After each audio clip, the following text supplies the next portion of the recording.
White liberals need to surrender their savior complex because we are killing black people with kindness. I think our hearts were in the right place at the beginning, but I have come to believe that the unintended consequences of this paternalism and frankly infantilizing has turned the entire exercise upside down to the detriment of the people that it was genuinely intended to help. For the last few years, corporations and white liberals went on a moral spending spree, throwing billions into DEI, black representation, and racial justice initiatives, not because we truly, deeply believed in equal representation and empowerment, but because it made us feel good and let us play the role of saviors. And isn't that a great moral crusade to be on? Unless it's not legitimate. Because legitimate moral crusades continue regardless of the financial reward of them. Legitimate crusades continue long after the money has dried up, but the truth that compelled the crusade still lives. And that's where we are now. The money has dried up, and the DEI initiatives are starting to fall aside because they weren't founded on an actual moral and ethical commitment. They were instead founded on profit, wanting to align a brand with a set of moral values and moral postures that made it look on trend with the zeitgeist, the kind of company that you want to bring your black friends over to hang out with. Aren't we virtuous? More virtuous than this other company? Surely your dollars belong in our registers versus theirs. And so it was a rush toward the entrance of all of this kind of promotion, and we threw billions and billions and billions of dollars, exaggerating everything along the way, putting black faces in every single ad we could force them into, exaggerating their presence, fast-tracking black executives and new black hires for the optics of it. See the faces we have? Often when they were not prepared to succeed, they were put too far ahead of their competence or their skill set, and they were set up to fail. And now what do? All of this money, all of this exposure, all of this drum beating designed to create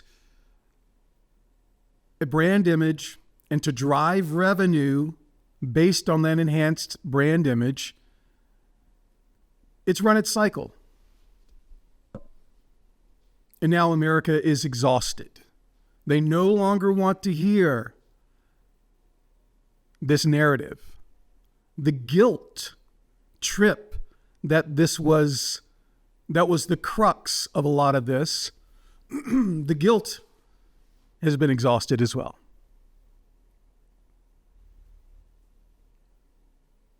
Stop. This denies black people their agency. This denies black people the right and the necessity of struggle to earn their place.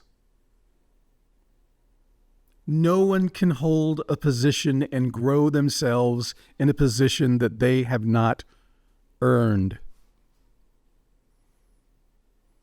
And at a certain point, it becomes suspicious when people are advanced beyond their preparation.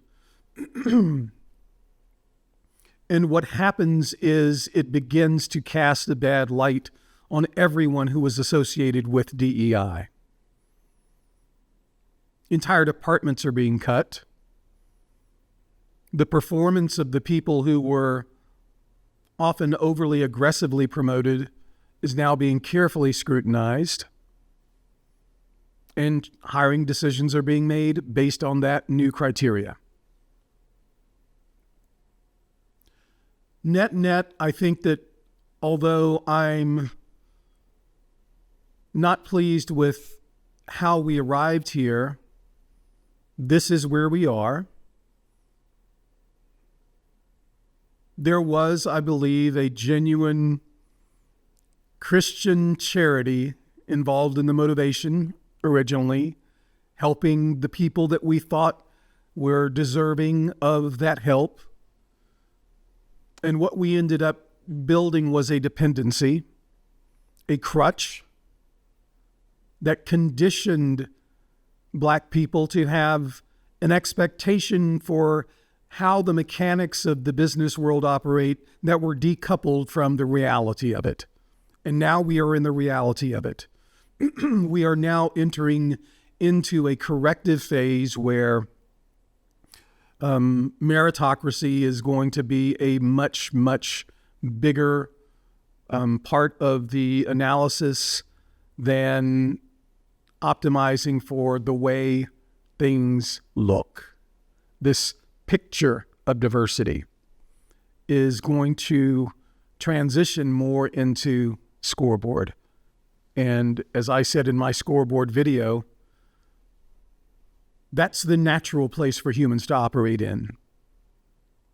Here's my value. I can point to it.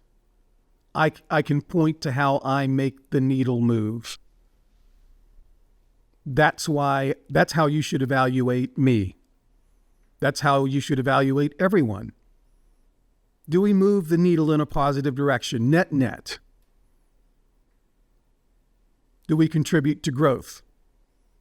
Does me as a cog in this complex machine that you have as a company, do I fit in? Do I make the machine run efficiently? Do I help it run more profitably? Scoreboard. It's clean. It's pure. And it makes the criteria for success pretty legible for everyone. Of course, this is going to take some adjustment. It is a new way for people to look at themselves as a product, and whether or not that product of me as an employee, as a hire, as a resource, whether my product is worthy of your purchase, worthy of you hiring.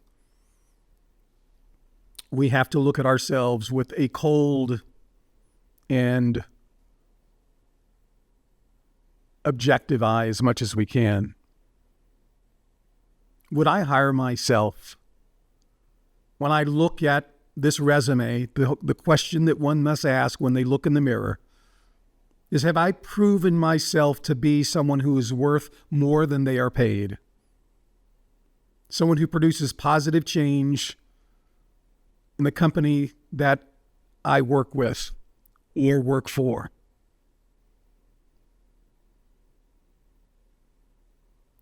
White people, let Black people struggle and earn their way to the victory. To believe that they can't without your assistance is insulting. Black people, tell white people to keep their fucking hands off of you. Resist their unrequested assistance. You have it in you to accomplish every single thing you want to in this life if you put in the time and the effort required to achieve it. We are all at the same place in that regard. And anything that you believe to the contrary, where you think that a whole group of people has an advantage that that you lack,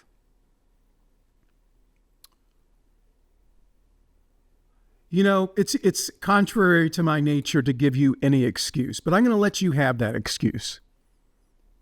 Yes, there are a group of people who, by reputation, by the brand assigned to their ethnicity, their race, have a perceptual advantage over you. Their brand is better. Okay? I'll give you that. It happens across all ethnicities, all races. They all have different brands. They all live in a different kind of hierarchy, depending on what you're talking about, how you're evaluating them. Okay, I'm giving you the excuse. Yes, some people have a better brand and it makes it easier for them. Now what? Let's accept it as a given. Now what? If I were a person who was of an ethnicity or that belonged to a group that had a less than stellar reputation, pick your choice. If I were a Comcast employee, if I worked for the CIA, if I were a Chinese national, whatever you are, okay? It comes with a certain set of assumptions based on stereotypes that are based on the perception of that group's brand. If you are associated with a group that struggles with its brand, the first thing you need to do is to disrupt the pattern. If your people are known for being like this in a negative way, then do not display that negative trait. If you are known for being late, be 10 minutes early. If you are known for lack of attention to detail, really focus on your attention to detail and your ability to manage complex projects on your resume. Go against type. Make it a point to disrupt the pattern associated with the brand. That's what I would do. All right.